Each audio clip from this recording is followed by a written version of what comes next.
Olá para todos, eu sou o Guts Tanari e vocês estão em mais um Café com Aspas. Hoje recebemos Amaro Braga, Sônia Luiten e Valéria Fernandes para falarmos um pouco mais sobre o mercado de mangás. Indo direto ao assunto, a gente vai começar então o nosso debate com uma pergunta capciosa que até aqui no nosso debate de pauta já tinha gerado alguma polêmica.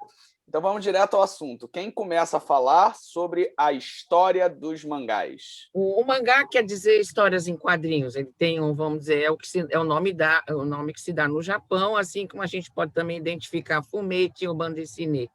Então, uma história em quadrinho, como no caso é o mangá, nós podemos então fazer um divisor de águas enquanto ele é um meio de comunicação.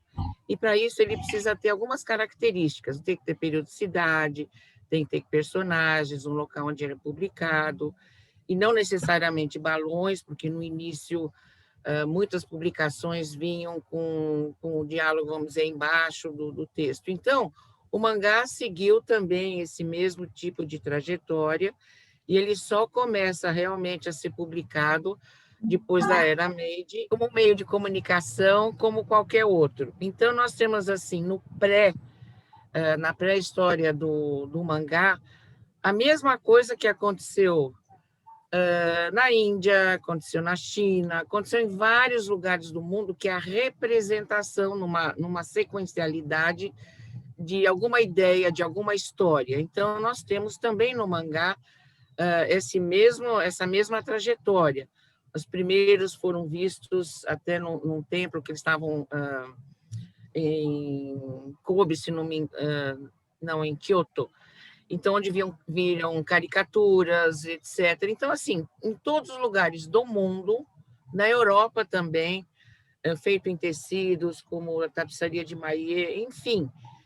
O Japão não foge à regra, é a mesma coisa, vamos dizer que em qualquer lugar do mundo houve essa necessidade, tentativa, marcar em sequencialidade uma história. Então, cada país usou o seu meio.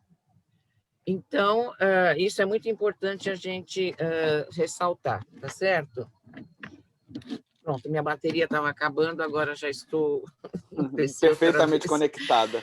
Então, no caso, no Japão, foram usados rolos, o equimono, eu inclusive tenho, depois eu mostro para vocês, tenho aqui em casa, comprei uma réplica, um museu.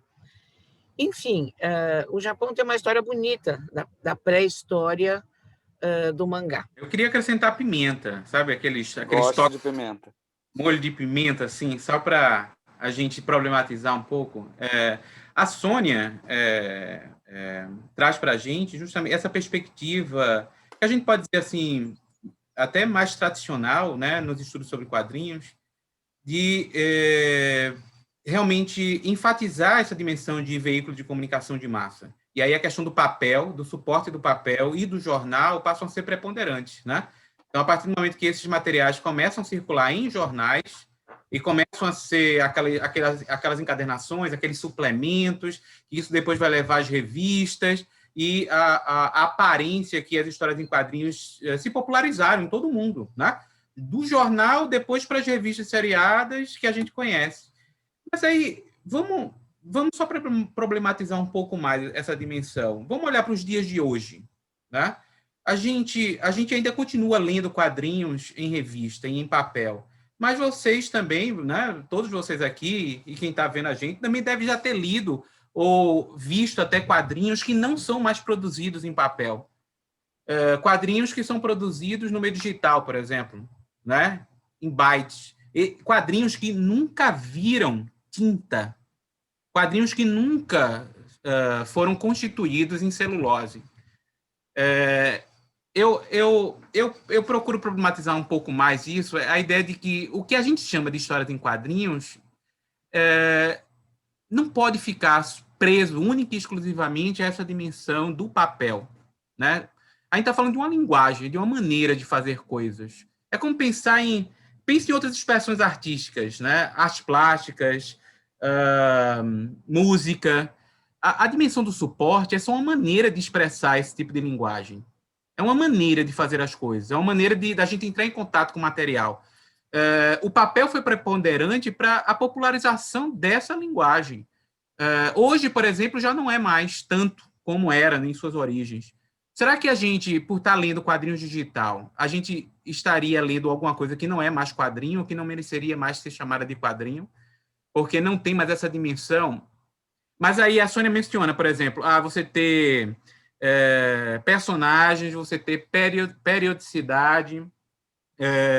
Se a gente pega, pelo menos até o próprio Hokusai lá, né? Aqueles encadernados que ganharam a nomenclatura de mangá e que se popularizou naquela exposição de Paris lá, né?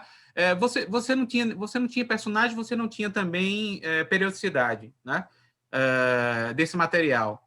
Ou, às vezes, esses personagens, por exemplo, estavam tão dispersos, ou eles só se popularizaram assim 30, 40, 50 anos depois, né, de suas produções. Eu acho que a gente poderia analisar esse fenômeno, né, sobre outras perspectivas, particularmente da questão de linguagem, a maneira de fazer e de contar história, e não tanto essa dimensão do suporte, porque isso nos limita muito, nos limita tanto num ponto de vista de início, né, e também num ponto de vista de fim, né? E aí problematizando para esses dias atuais. Eu sei que isso talvez leve para um debate, uma discussão um pouco mais ampla sobre linguagem, sobre técnica, né? Mas eu acho que vale a pena a gente refletir sobre isso. Isso talvez nos ajude a até pensar mesmo o que refletir o que é histórias em quadrinhos, né? Se a gente ficar preso a essa ideia da mídia de massa, eu acho que a gente perde um pouco dessa dimensão, dessa linguagem, né?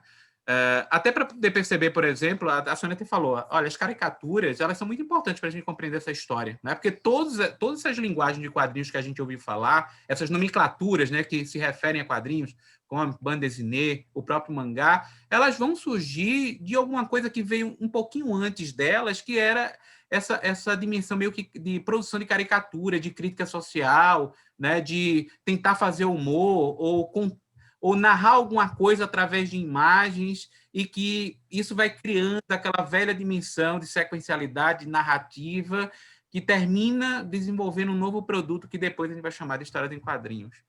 Mas para tudo isso também você precisa dessa dimensão de imagética, de desenhar ou de compor e construir imagens, né? Não à toa, boa parte desses principais desenhistas ou produtores, né, desses materiais, eles estavam imersos no mundo da gravura, no mundo das artes plásticas, no mundo do desenho, né? Então, até que ponto a gente refletir também sobre isso nos ajuda a perceber o que é esse segmento que todos nós tentamos nominar ou tentamos perceber, né? Então, deixa eu passar o debate para a Valéria agora, porque você fez uma consideração muito pertinente com relação a isso, e eu quero recuperar essa questão de qual é a base daqui a pouco. Mas eu acho que a gente está procurando, nessa categoria história, acaba sendo muito necessário a gente falar de marcos, a gente falar de começos, e muitas vezes é muito claro nos pesquisadores de quadrinho ocidental, o Yellow Kid, e outras datas e outros personagens.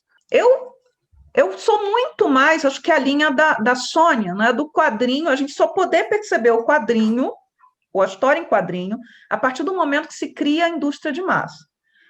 Antes da indústria de massa, nós temos, talvez, antecedentes dos quadrinhos.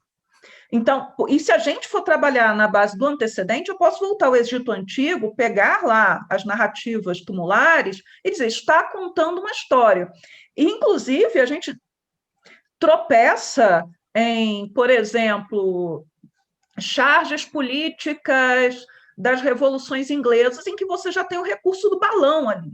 Isso está assentado. Agora, isso é para divulgação em massa? No caso da charge política, né? Você quer contar uma história? Você quer... Enfim, o que você quer fazer com aquilo? Né? Nós temos narrativas anteriores, né? Narrativa sequencial não nasce com o quadrinho.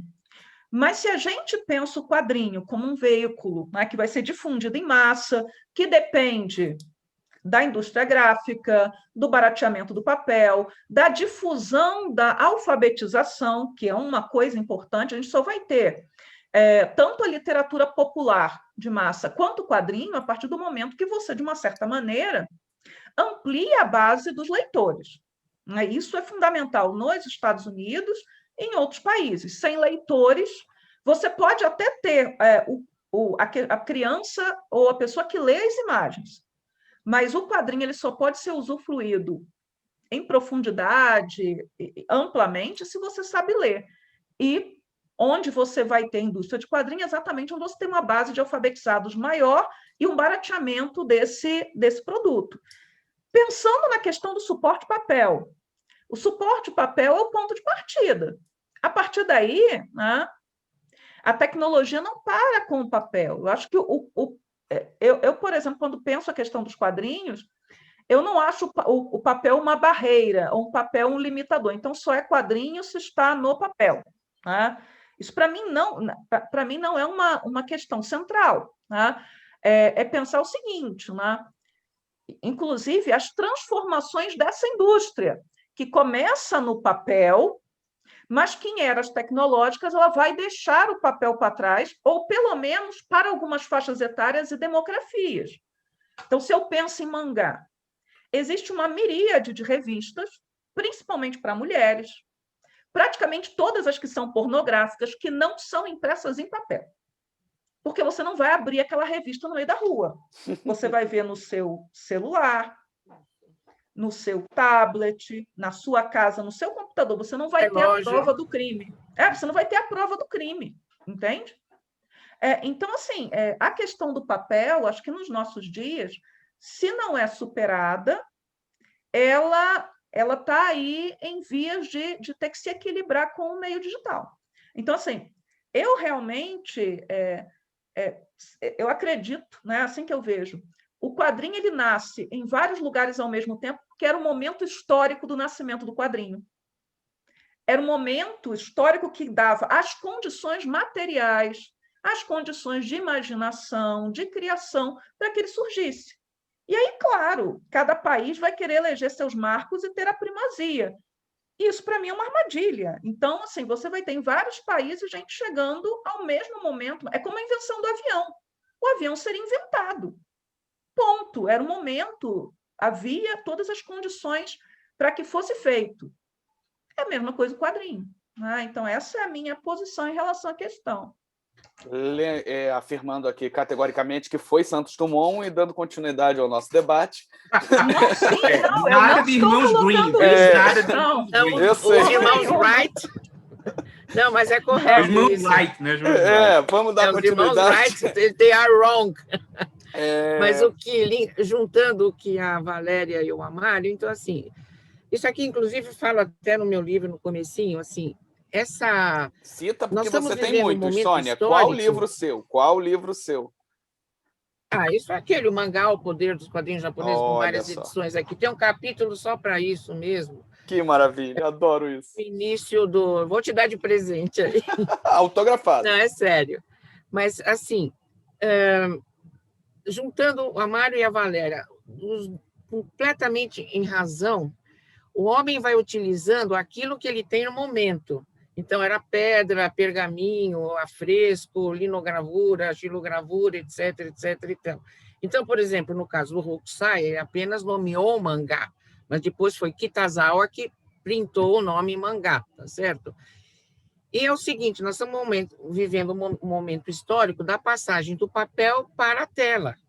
É um momento pequenininho. Se vocês pensarem da pedra para o pergaminho, ou do pergaminho para o rolo de arroz, de papel de arroz, ou disso para linogravura, ou para xilogravura, levaram centenas de anos. E nós aqui, num século só, nós passamos do papel para outros tipos de inovações que o quadrinho entrou. Então, a linguagem do quadrinho, ela está presente. Quadrinho na internet é quadrinho. Mangá na internet é quadrinho. Mangá no celular é quadrinho. E complementando, Valéria, até nos relógios eles colocam esse material pornográfico também. Na Coreia fazem muito isso também. no manhwa e no Japão também.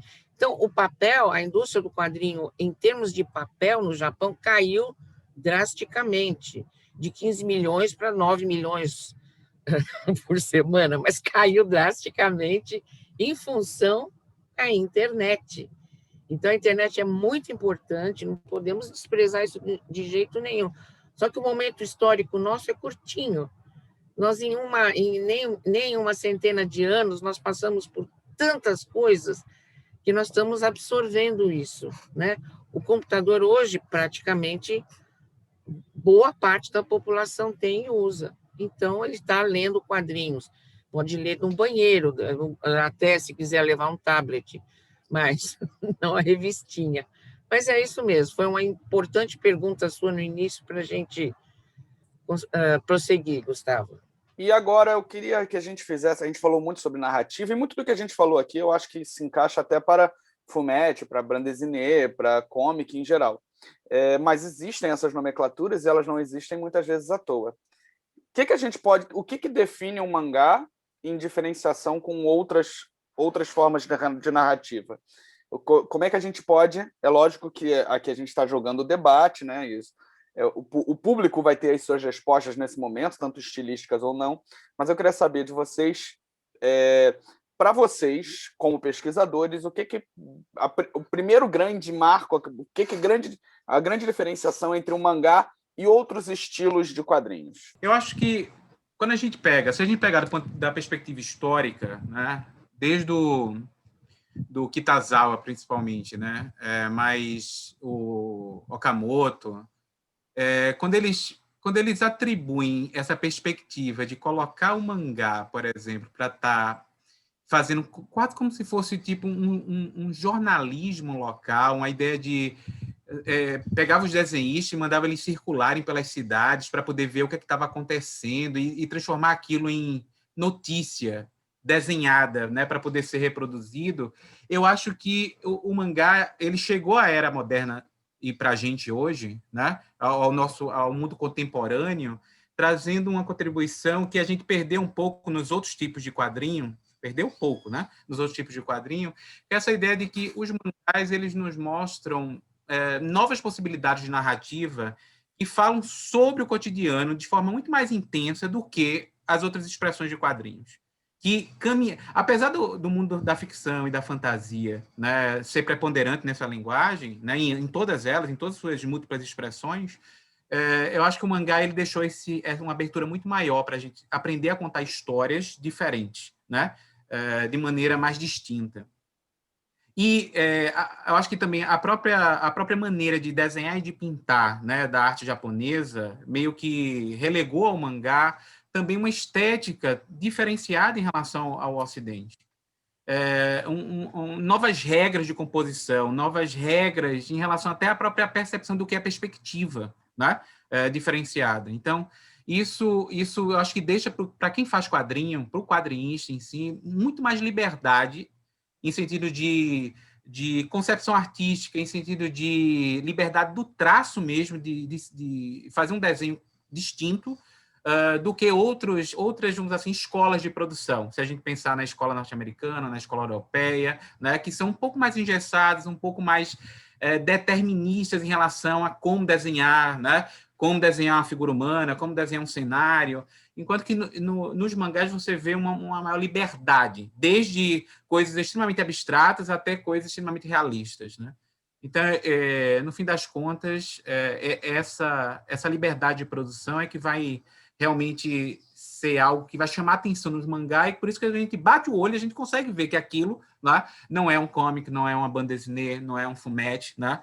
Não é propriamente um quadrinho que pertença a um cenário qualquer que não tenha seus vínculos com o Japão. Acho que a grande lição, Gustavo, que o Japão nos deu foi assim, como eles souberam aproveitar da miséria ou da escassez. Então, assim, o quadrinho se teve a forma daquelas revistas grossas, etc., porque o papel normal era caro, então usava papel jornal. Entendeu? Se o desenho animado ele é mais rápido, é porque eles cortaram segundos para dar e deu dinamismo nisso. Então, é muito importante a gente analisar, junto com outros aspectos do mangá, por exemplo, o cotidiano, que o Amaro citou, é muito importante, porque no início, bem no início, na década de 20, os desenhistas imitavam ou traduziam quadrinhos americanos, ou mais americanos, que não tinha nada a ver com eles. Então, o cotidiano, sim. Então, a criançada na escola, ou a vida do salaryman, do executivo, etc., comida, etc. Então, aquilo fez com que o público se identificasse. Então, o mais importante no quadrinho, e no caso do japonês, é a identificação do público com os personagens, com o cotidiano que eles vivem. Eles estão lá no futon, estão comendo no shawan, estão fazendo um monte de coisa, principalmente histórias de escola, etc., rivais, de amiguinhas, e menina que se apaixona pelo professor, etc. Então, isso é muito importante. Então, dentro da escassez, o Japão soube dominar uma técnica que ficou até hoje como consagrada. O mangá é aquela revista grossa, também tem um sentido. Mangá, aquelas revistas grandes, porque eles realmente não tinham o papel, ficou o papel jornal, exatamente isso. Exatamente. E a coloração interna é de acordo com o teor da história, histórias de ação, histórias românticas, cor-de-rosa, etc. Então, isso tudo é sensacional. Agora, o traço tem um divisor de águas, que é o próprio Tezuka, enquanto ele deu aquela marca dos olhos grandes, dos personagens mais, vamos dizer, um outro tipo de expressão corporal, etc. Agora, não vamos esquecer também que o Japão é mestre em tudo, em adaptar. Não digo roubar, mas adaptar. Então, assim, muitas coisas, temas que são internacionais, eles ajaponeizaram. E o ocidental não percebeu, ou não percebe até hoje, entendeu? Eles ajaponesam, e com o estilo mangá, aquilo ficou mangá, né? Então, é estilo mangá ou não. Eu fui uma das grandes defensoras que fizesse mangá no Brasil. Por quê? Não é propriedade deles. Eles também pegaram coisas, veio do Ocidente. Então, esse é o grande lance. Assim, eu, na verdade, não tenho muito a acrescentar, nada quase, né? Eu acho que algumas coisas, o mangá, no geral, porque algo que eu acho que é importante é que a gente tende a ver o mangá também de uma forma muito homogênea, quando ele não é tão homogêneo assim, né? Então, por exemplo, né, eu acompanho, principalmente por conta da dinâmica do meu blog, né? Eu tenho um blog, vai fazer 16 anos agora em março, né? Então, assim, eu acompanho principalmente outros sites e esses sites sobre mangá, quadrinhos em geral, eles nascem e morrem. Acho que a expectativa de vida de um site é de 3 anos e meio, uma coisa mais ou menos assim. Muito bem. Então, a pessoa, quando descobre normalmente o mangá, ela descobre no Ocidente, durante muito tempo, ela descobria a partir da animação. Então, a animação a introduzia ao que seria o quadrinho japonês. E, normalmente, o quadrinho ao qual ela terminava sendo apresentada, principalmente a partir, se fosse um adolescente ou um jovem, aquilo que chegava para a gente, era efetivamente o quadrinho da Shonen Jump. Então, tem muita gente até hoje que acredita que mangá igual aquilo que sai na Shonen Jump. Então, se pegar uma coisa muito diferente, se, por exemplo, cair na mão dessa pessoa uma revista, por exemplo, uma revista tem um nome muito engraçado, que é a revista Mato Grosso, que é uma revista... O público é feminino adulto. O traço, ele não guarda, da maioria das histórias, não guarda praticamente nenhuma semelhança com aquilo que você associaria inicialmente ao mangá. Não se preocupa com aquela narrativa cinematográfica, não se preocupa em te oferecer personagens muito bem desenhadinhos, alongados, com olhões. Então, eu já vi gente pegando determinados mangás e falando assim, isto aqui não é mangá. Mas por que não é mangá? Cadê o olho grande? Cadê o SD? Então, durante muito tempo, muitos anos, eu mudei de ideia, claro, né? Eu dizia o seguinte, mangá é algo que é feito no Japão, porque são eles que dominam a narrativa, são eles, né, que, na verdade, o que se faz fora do Japão acaba agregando uma série de referências, ou muitas vezes não consegue sair do que seria a superfície daquilo que é mangá. Então, se a gente pegar muitos materiais que são produzidos, ainda é muito isso. Vai colocar o olho grande, vai colocar determinados clichês, mas não vai conseguir contar a história que gera identificação, como a Sônia disse. Não vai conseguir capturar a forma de narrar, né, como se você estivesse assistindo uma fita de cinema e não aos quadradinhos, às cenas isoladas. Isso mudou? Mudou. Mudou porque a gente hoje tem uma ampla publicação de mangás pelo mundo. Então, você tem artistas pelo mundo inteiro que conseguem efetivamente produzir mangá. E eu falo que conseguem produzir mangá porque os próprios japoneses os premiam e os reconhecem como produtores de mangá. Então, assim, uma coisa... e aí as pessoas às vezes se aborrecem quando você. Uma coisa é você dizer, estou fazendo mangá. Eu olho, eu não vi mangá ali. Às vezes eu não via nenhum bom quadrinho ali. Né? Mas não falava nada, até porque você não fala esse tipo de coisa. Você vai falar, é melhor que você fale para ajudar a pessoa a ir além do que para jogar a pessoa para baixo. Não, de repente aqui e ali.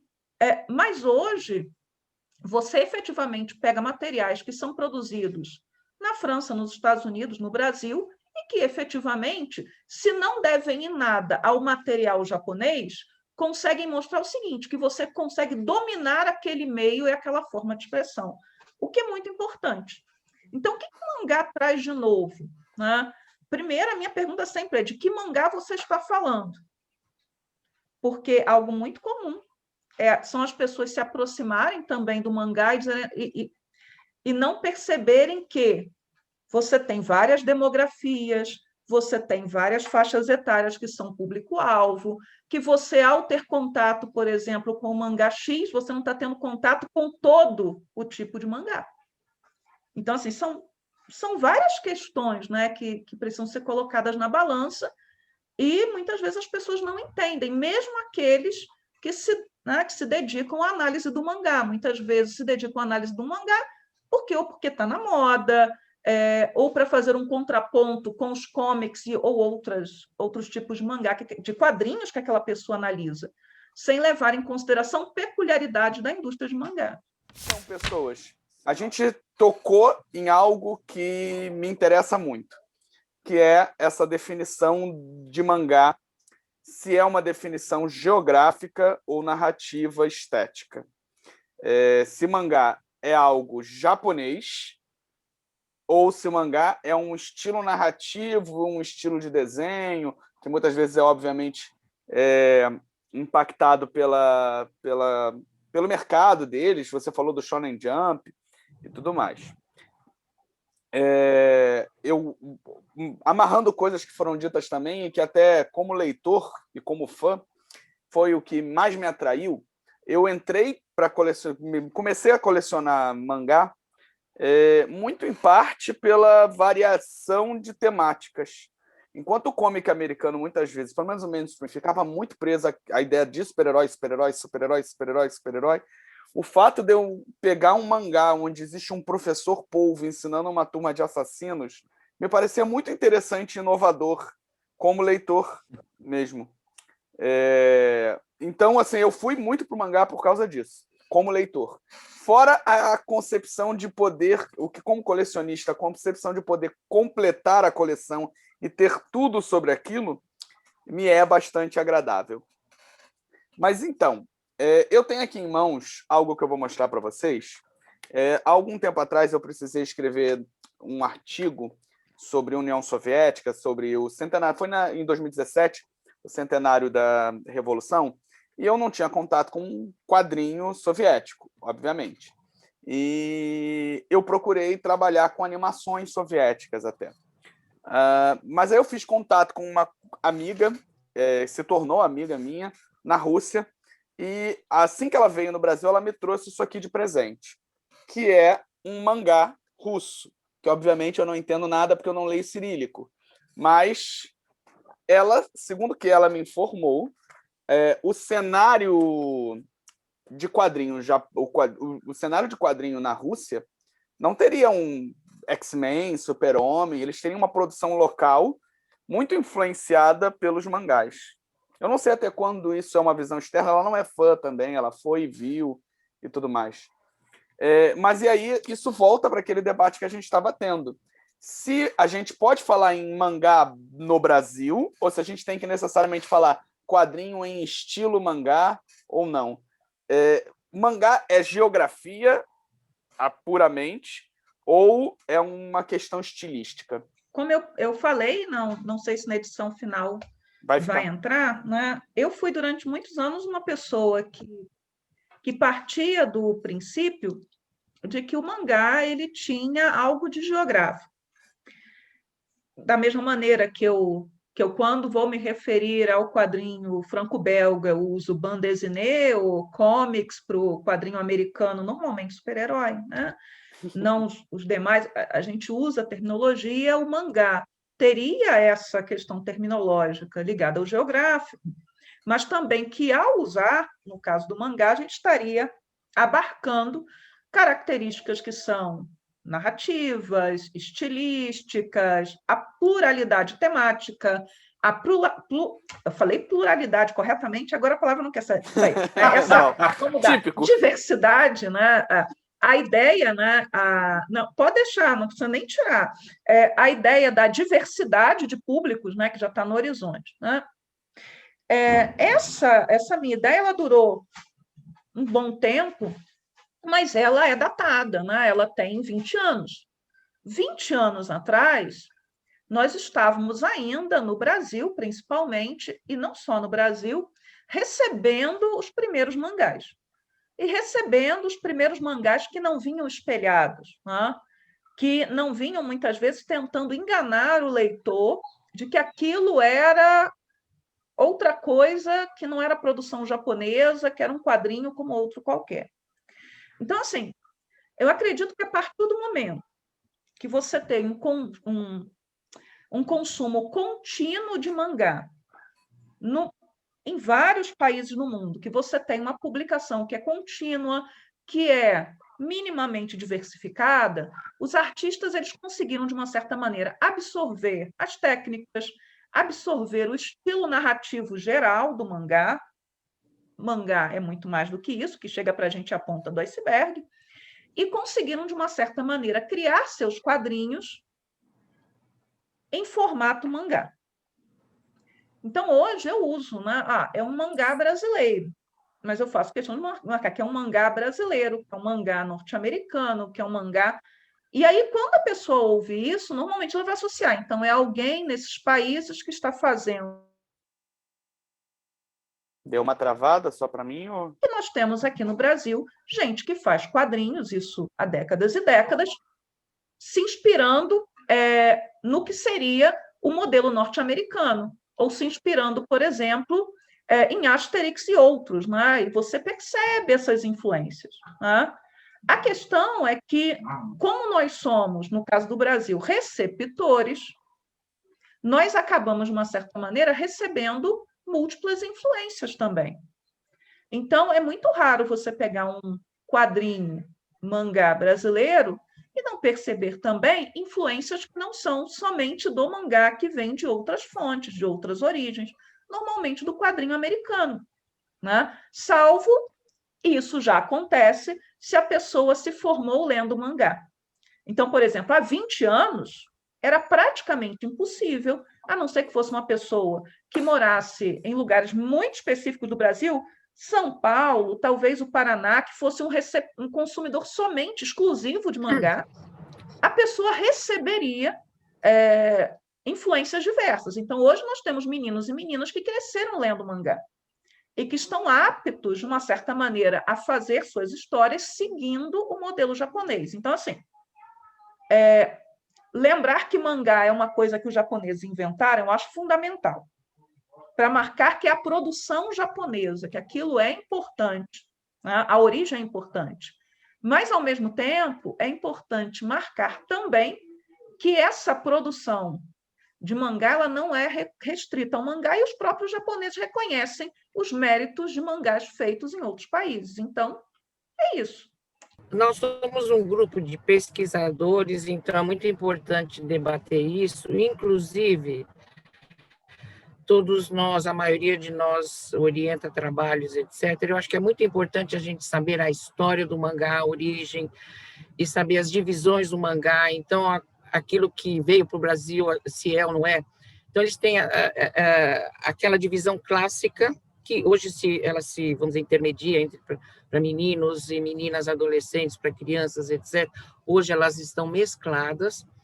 Agora, eu posso dizer uma coisa, eu pesquiso mangá, fui pioneira nisso no Brasil desde os anos 70. Então, eu vi toda essa transformação acontecendo tanto lá no Japão quanto aqui. Então, as coisas, assim, muitas vezes parecem emboladas, mas é muito importante nós temos certeza que também no mangá, que também no Japão, perdão, o mangá sofreu grande influência do Ocidente para vender. Então, assim, os personagens não têm mais as mesmas características dos anos 70, 80, etc. As mulheres estão com seios maiores, com bundas maiores, etc. Isso foi uma tentativa também do próprio japonês exportar. Então, assim, é muito importante ver a trajetória do mangá, o que eles sentiam com o mangá para eles, quantas vezes que eu fui, eu já contei isso, mas na época que eu morei lá em editoras para vir para o Brasil, o mangá, eles achavam que não estavam ainda, vamos dizer, no momento certo. Não esquecendo a história do Japão, que tudo eles fazem por quinquênios. Então, assim, depois da guerra, o que era importante? Exportar. Depois, o que é exportar o quê? Então, eles tiveram uma série de momentos históricos condizentes com a sua, vamos dizer, a sua própria economia, no sentido de exportar coisas.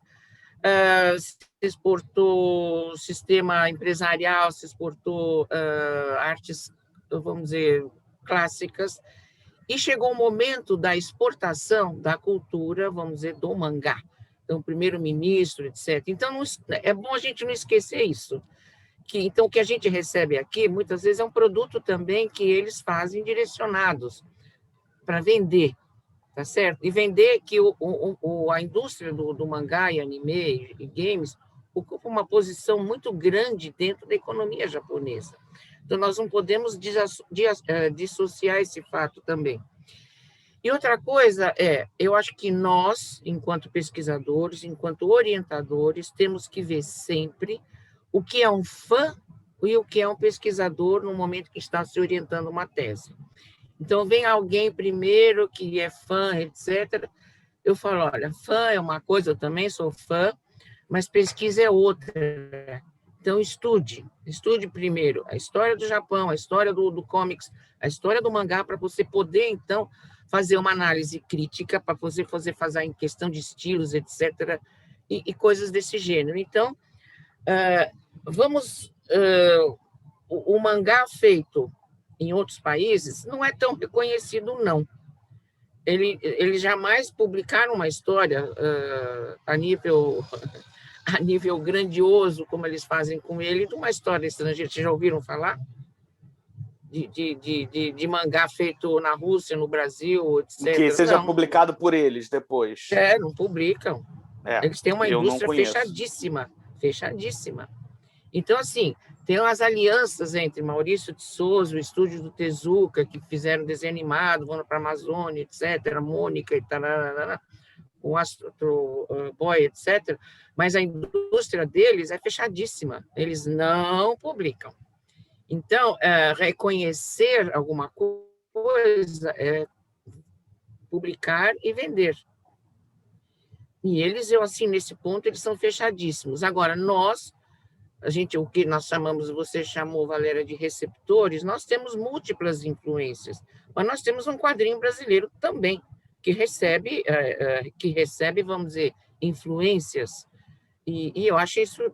Tem gente que faz a linha clara. Então, isso é um quadrinho belga ou é influência? Por exemplo, o Ed Mota adora a linha clara. Quando participei de uma Bienal do Rio, ele queria conhecer um dos holandeses e belgas que eu trouxe, porque na capa de CD dele, a esposa dele fez um quadrinho estilo linha clara dos belgas, entendeu? Então, isso é um quadrinho belga ou é um quadrinho brasileiro? Então, a gente fica numa discussão, ou numa polêmica, ou até numa ampla... abrindo um pouco o leque do que é próprio do país. Assim, a palavra mangá, sendo só um produto geográfico, eu não sei, eu não acho isso legal, porque eu não posso falar que o fumetti é só italiano. Eu não posso dizer que o Liang Huanghua da China é só chinês. Ela tem quando o mangá veio para o Brasil, então veio algumas parcelas do mangá, mas ela não representa todo o mangá. E o mangá japonês recebeu e mastiga o produto ocidental e as japonesas têm que pensar nisso. Então, o que eles estão fazendo lá? Japonesando temas ocidentais, mas eles chamam de mangá, e não um mangá de linha clara, não um mangá do estilo belga, principalmente roteiros. Os roteiros são baseados, muitas vezes, em coisas ocidentais. Você pega toda a história do mangá, ela se passa na França, se passa... Até eu fui lá para aquela... Como é que chama lá na... Já vou lembrar o nome, que é onde foi feito os animes do Miyazaki. Então, eles usam cenários, usam roteiros ocidentais para fazer um mangá. Então, que geografia é essa? Não, eu estou pondo em discussão isso, sim. porque... E é importante a gente pensar isso. Mangá é do Japão, tá? E o que eles estão produzindo? Eles estão produzindo, japonesando muitas coisas. Com o perdão, de Oswaldo de Andrade, você está falando, na verdade, que eles fazem uma espécie de canibalismo cultural, né? de antropofagia cultural à japonesa, né? É sushi Algumas antropofágico. produções são isso mesmo, mas isso não desmerece, por favor, o mangá. Até porque existe todo um elemento de soft power impregnado ali, certo? Porque eles conseguem fazer isso com que o público se identifique dentro daquele contexto. Isso é importante. A história, o enredo, as histórias de vida, elas podem ambientar até no castelo, não sei de onde, na Alemanha, mas o contexto é japonês.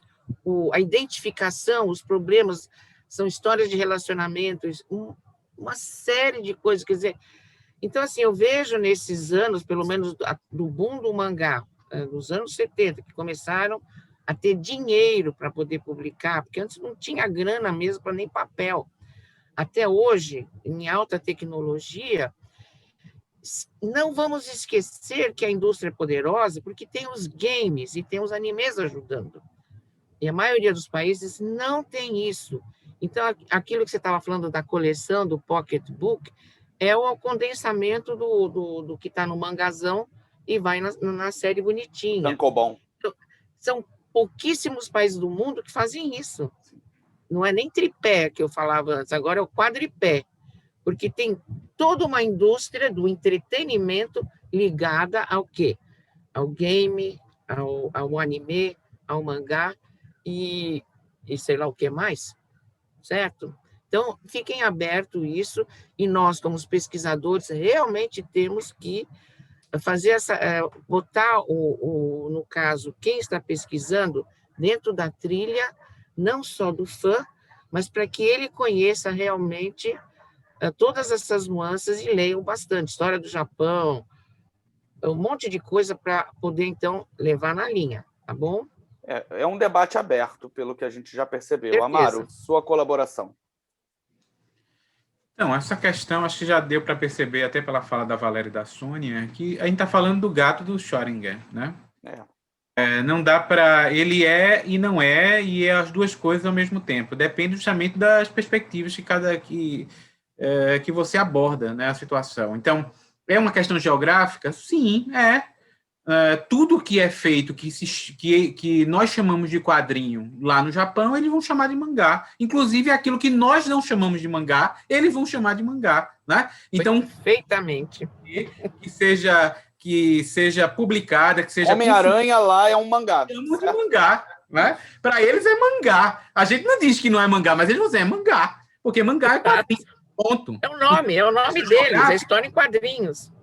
É uma questão geográfica. Agora, é uma linguagem, uma estética, uma escola de produção, também passou a ser, por assim dizer, pela força do termo, pela historicidade. Nós começamos... E aí, quando eu digo nós, não é eu, Sônia, apesar que a Sônia é uma... tem a culpa aí, porque ela que vai trazer o termo para a gente, né? Inclusive com acento tônico lá, né? Ela que vai dar isso para a gente. Agora...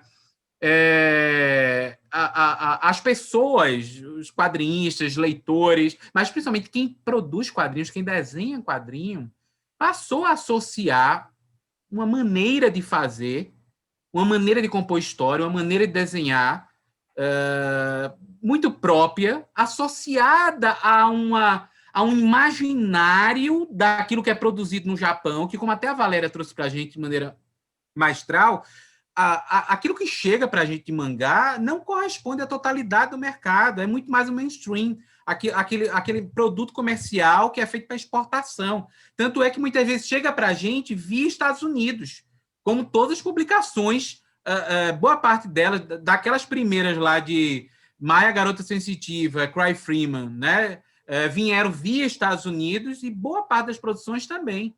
Então, assim, hoje, nas últimas décadas, nos últimos 10, 15 anos, talvez, é que a gente teve um processo de produção meio que aquilo que era publicado no Japão chegava até a gente antes de chegar, às vezes, em outros mercados. Mas passou pela própria comunidade a ser associado também a uma linguagem, uma maneira de produzir, uma maneira de desenhar, uma maneira de contar história, uma maneira de fazer quadrinhos associado a esse imaginário de um modus operandi japonês, que às vezes nem corresponde àquilo que o Japão faz, propriamente dito. Né? Você tem vários outros estilos de produção que, como até a Valéria trouxe, né? Se alguém bater o olho, vai dizer, isso não é mangá.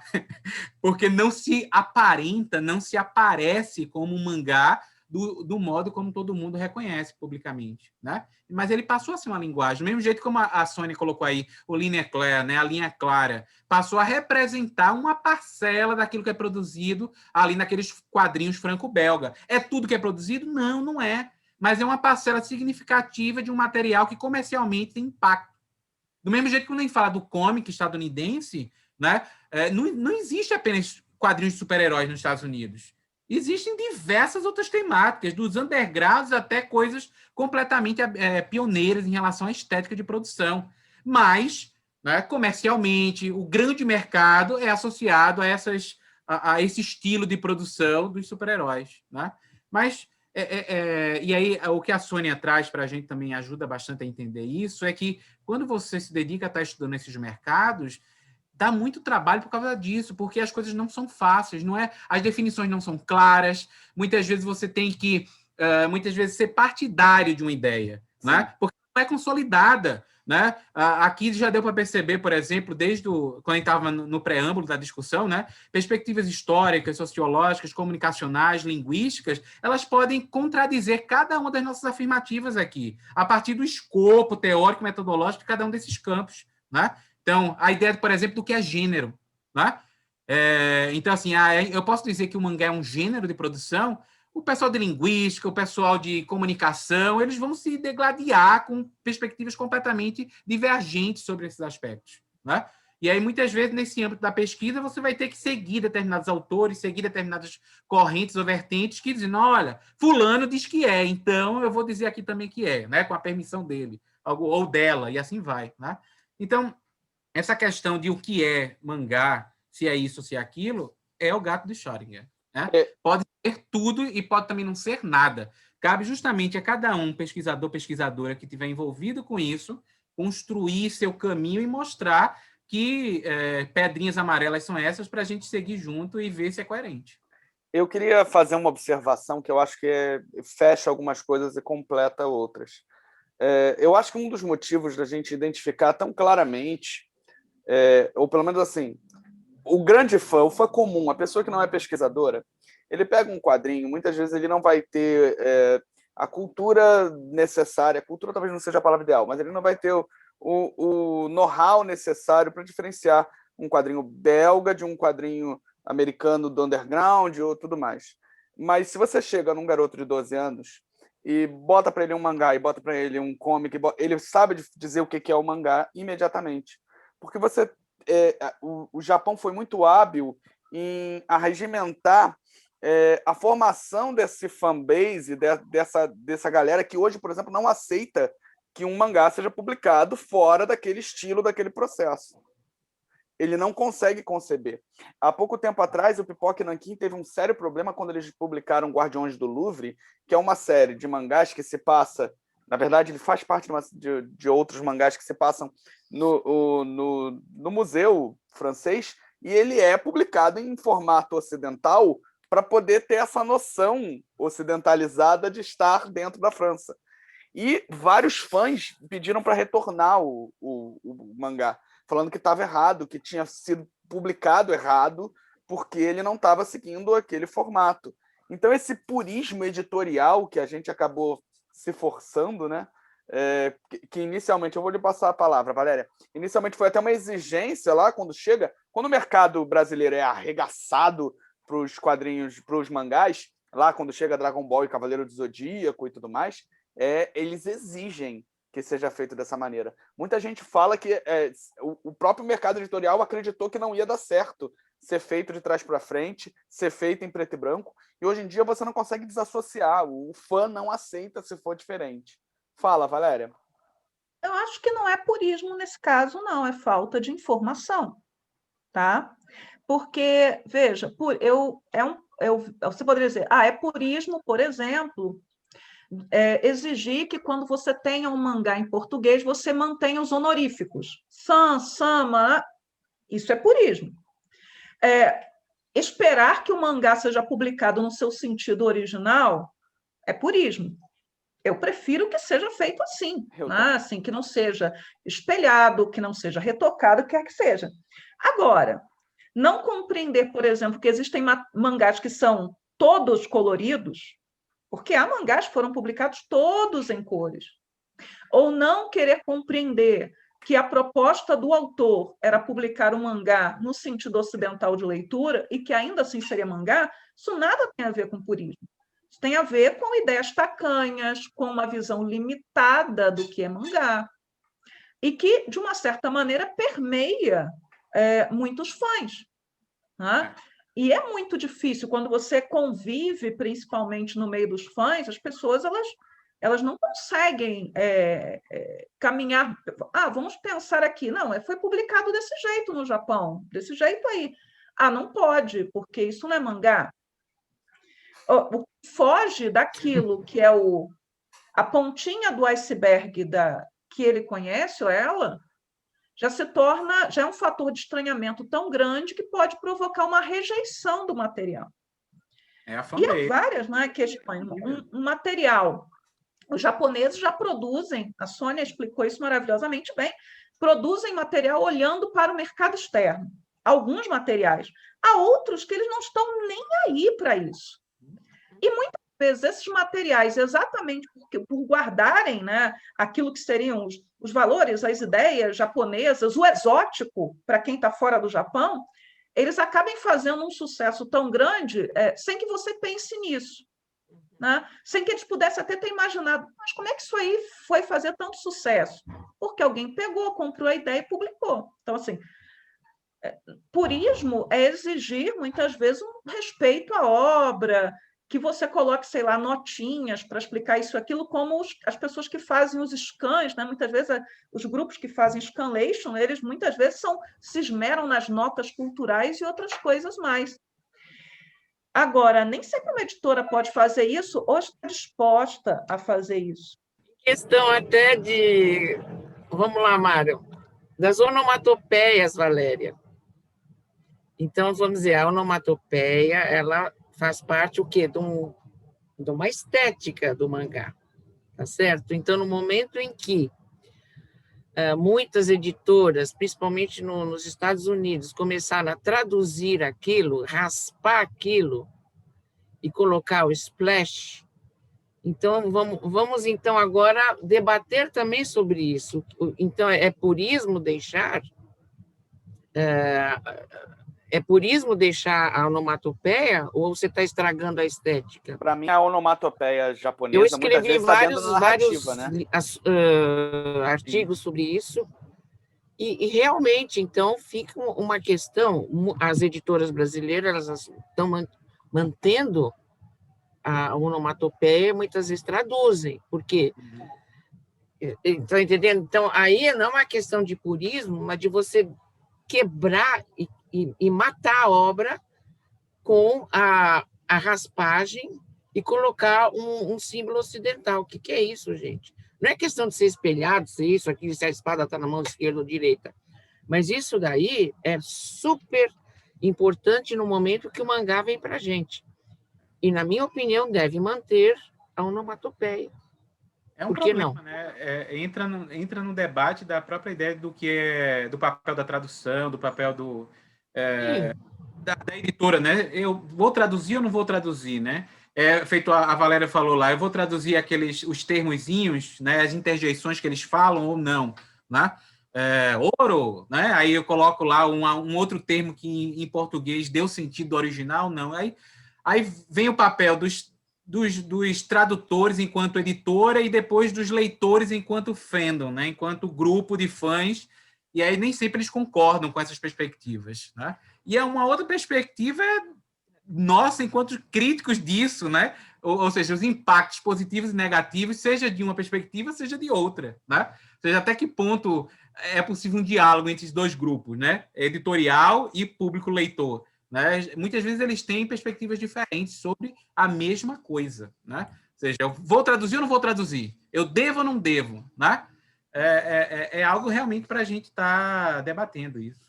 Fica isso para um próximo programa, né? A gente falar fechar sobre traduções. Mas como a Sônia fala, o impacto estético, com no caso certeza. da onomatopeia de um comic, de uma bande dessinée, isso é muito tranquilo. Tem pouquíssimo impacto. Agora, no caso desse mangá japonês, o impacto ele supera a ideia de tradução. Porque ele vai para a dimensão realmente de composição estética da página, de desenho. É uma intervenção estética, né? E muitos mangás publicados, eles sofrem alterações que são sérias. Agora, pensando a questão da tradução, toda tradução é uma versão. Há coisas que não são traduzíveis, né? Não tem como você trazer de uma língua para outra língua, porque você tem toda uma carga cultural ali junto, então você tem que negociar, né, o que é possível. E nessas negociações, né, que resultam no texto que chega nas mãos, né, do leitor, nem sempre todos vão estar satisfeitos, né? Agora, o que durante muito tempo imperou, principalmente das nossas editoras, e a gente ainda vê isso acontecendo, são opções extremamente questionáveis, muitas vezes, né? Olha, um mangá que me marcou bastante, assim, dentro dos vários clássicos, né? Tem vários clássicos, desde do Buda, daquela biografia do Buda, de 12 volumes, aquela coisa toda, que eu gostei bastante, mas tem um mangá relativamente recente, que eu achei, assim, inclusive eu reli ele já várias vezes, que eu acho fenomenal, é um mangá chamado Terma Home. O nome é em latim, ou em Terma Home. Termai Romai? Termae Romai, Mari. Da Yamazaki. Mari Yamazaki. Eu acho ele muito legal, muito bem feito, assim. Agora, o que me encantou muito nele é porque ele tem um trabalho muito de etnografia.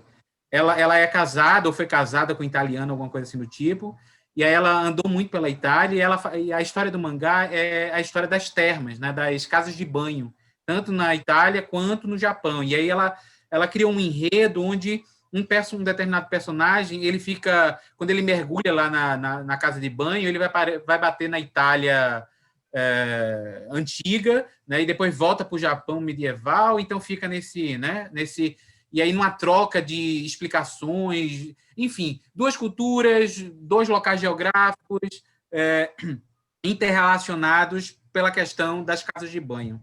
E aí tem todo um trabalho de etnografia dela. Ela publicava, no fim do cada mangazinho, ela publicava como fosse um diário de campo, mostrando assim, olha, eu viajei com o meu editor nesse dia, aí fui conhecer tal cidade na Itália, e aí eu fiz esse desenho, eu fiz aquele desenho, falei com aquela pessoa, e eu achei aquele trabalho fantástico, porque tipo, são coisas de bastidores de quadrinistas, né, de um roteirista, de um desenhista, que normalmente a gente não tem acesso. Dizer assim, olha, nessa história eu usei como referência uma conversa que eu tive com a dona da pousada que eu fiquei. Eu fiquei um final de semana numa pousada lá nos Alpes, e aí, conversando com ela, eu peguei e resolvi inserir esse negócio nessa historinha onde o personagem faz isso e aquilo outro. Então, eu gostei muito. Eu achei que esse é um conjunto, é um mangá pequeno. Eu acho que são 6 volumes, 7 volumes, ou uma coisa assim do tipo. Mas a história é agradável, o desenho é fantástico, um desenho hiperrealista, com cenas nada muito estrambólico, mas, enfim, composições gráficas muito bonitas de cenário e uma temática muito original dela interligar a partir da própria história de vida dela, né? E aí eu acho que é um mangá fantástico para se ler.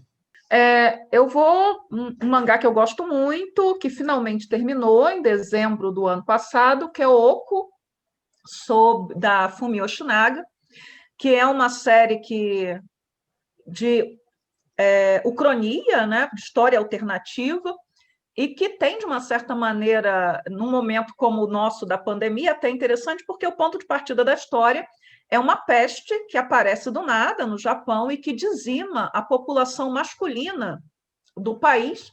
Então, somente 1/5 dos homens sobrevive, isso no final do século XVI. Então, a partir daí, a autora ela vai construindo uma história que vai, de uma certa maneira, né, transformar todos os shoguns e praticamente todas as figuras de poder do Japão do shogunato Tokugawa em mulheres. Né? E ela vai justificando coisas da história efetivamente acontecida, como o fechamento do Japão. Ele foi feito para preservar esse segredo de que, na verdade, o Japão estava sendo arrasado por uma peste que os homens estavam morrendo, principalmente os homens jovens. O mangá ele fechou com 19 volumes, eu acho demais. Não sei como terminou ainda, não consegui saber. Então, pode ser que ele não tenha terminado bem, né? Que ela não tenha conseguido fechar, né? Mas é um mangá de muitos arcos, então você pode pegar um arco isolado e ler, e ter satisfação na leitura daqueles arcos, porque uma personagem, quando ela passa muito tempo na história, ela passa 4 volumes, porque você vai cobrindo 3 séculos de história nesse mangá. E é interessante que a produção ela começa com um volume, que ele se fecha nele mesmo, muito provavelmente um teste. Se desse certo, seguiria adiante, bem ao estilo de uma indústria. Olha, deu certo. Então, aí você faz um último capítulo lá, que foi acrescentado depois, fazendo o link com uma história maior. Então, é uma série bem interessante para quem gosta de história, para quem gosta de história alternativa, para quem gosta de discussões de gênero, e que foi conduzida muito bem boa parte do tempo. Fumi Yoshinaga nunca tinha feito uma série tão longa, então para ela foi um desafio, com certeza. É difícil para mim, né, falar sobre isso, mas eu vou... O que é preferido ou não, mas eu vou linkar isso à minha vivência no Japão. Então, normalmente, assim, os enredos japoneses têm uma ênfase muito grande ao sobrenatural e também à catástrofe. Então, esses dois eu vivenciei lá. Então, são mangás decorrentes, por exemplo, principalmente do sobrenatural. Eu vi pela vivência das minhas filhas como essas histórias sobre o sobrenatural é tão forte entre as crianças, eu gosto também. E, principalmente, depois de eu visitar a China e Coreia, eu vi que a fonte realmente é a China. Então, a China ela deu toda essa forma do storytelling japonês, principalmente para esses mangás relacionados ao sobrenatural. No Brasil, a gente tem assim, o mínimo possível, mas tem desde o Rama até Maia, Gasosa Sensitiva, tem uma série de mangás, mas isso me impactou muito lá. na época que eu fui sobre esse assunto, porque é o dia a dia. E eu me lembro assim, minhas meninas ficavam sentadas, uma lia com mangá para outra, e essas histórias eram as preferidas e ficaram para mim também. Depois, aqui no Brasil, a gente tem, isso foi na década de 80, 90, mas aqui a gente tem alguns exemplos disso daí, que realmente se baseiam em lendas chinesas, né? Um impacto muito grande para mim, no momento que eu estava lá, foi publicado, etc., foi o Akira. Por quê? O Akira ele lida com a hecatombe e com aquilo que acontece no Japão todos os dias. Então, assim, não passou um dia lá que não tivesse terremoto na minha vida. Então, assim, então eu peguei de várias escalas. Então, assim, o problema da insegurança devido ao problema geográfico do Japão, então, assim, o Akira se passa dentro de uma história ficção científica do Otomo, que fez o personagem e a história. Aquilo, por incrível, eu tenho montes de mangás, mas estou dizendo, aquele me tocou pela forma narrativa, pelo grafismo, por tudo, e por aquilo que emociona os japoneses. Então, assim, a maioria das histórias, elas estão calcadas nesses dois, vamos dizer, pilares, que é dentro da própria, vindo da cultura chinesa e vindo exatamente da situação que eles enfrentam todos os dias. Então, para mim, isso teve um impacto muito grande em todas as histórias. Eu leio muito essas histórias de hecatombe, etc. Depois, até no tsunami, agora também, uma série de autores retrataram isso. Então, em particular, vamos dizer, no geral e em particular, isso são as que mais realmente me impressionam. Eu tenho uma queda pelo Tezuka Osamu, porque eu até arranjei aqui uma foto antiga que eu entrevistei o Tezuka aqui no estúdio dele, por ser um homem assim que abriu o horizonte do mangá em termos de estilo, de linguagem, etc. Então, é mais assim uma questão que eu realmente fiquei bastante tempo com ele, assim, participando de congressos, etc. Então, é isso. Guardemos, então, para fazer um programa, quem sabe, sobre o Tezuka. Eu acho que ele é um dos que merecia. Então, a minha indicação é o mangá que eu estou lendo nesse momento, que é o que mais tem feito a minha cabeça dos mangás que eu estou lendo atualmente, chegando nas bancas agora. O que eu estou mais animado é um mangá chamado Beastars, da Paru Itagaki, que é uma sociedade de animais, né? Uma sociedade antropomorfizada, né? Nem todos os colegas biólogos gostam desses termos, eles usam uma temática mais precisa deles, mas é aquele tradicional postura humana num animal. E o quadrinho é uma grande metáfora para desejos reprimidos, trabalhando com a oposição entre carnívoros e herbívoros. Eu estou sinceramente fascinado. Hoje é o quadrinho que mais tem me empolgado e eu estou assim, sedento por cada volume. Para mim, hoje, Beastars é o que está sendo publicado no Brasil de mais interessante em mangá, dentro do que eu estou lendo, pelo menos. Fechamos aqui, então, mais um Café com Aspas. O primeiro de mangá, eu acho que ficou muito assunto para outros programas. A gente pode falar sobre o Tezuka, a gente pode falar críticas isoladas. Eu, por exemplo, estou lendo Adolf. A gente pode fazer um trabalho só sobre Adolf, só sobre uma obra específica. A gente também pode parar para falar sobre as demografias, que a gente tangeu muito pouco hoje. Eu acho que é algo que dá muito pano para manga. E espero que você, que está aí do outro lado nos vendo durante esse tempo, tenha gostado. Por favor, curta, compartilhe, envie esse link para os seus amigos, para as pessoas que vocês sabem que ou estudam quadrinhos ou que têm essa pretensão, ou são apenas fãs que gostam de um debate um pouco mais aprofundado. E é por isso, e ficamos por aqui hoje. Muito obrigado a todos. Até a semana que vem. Tchau, tchau, gente. Tchau, tchau.